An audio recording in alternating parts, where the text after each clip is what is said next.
Good evening YouTube, just a quick video tonight.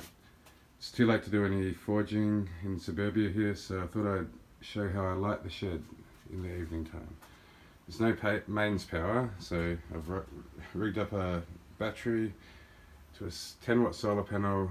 My early videos show the initial plans. It's changed a bit since then. Got some fuses, a solar isolation switch, the charge controller, got an external light, and these LEDs are what provides the actual light. They work really great, they're cheap.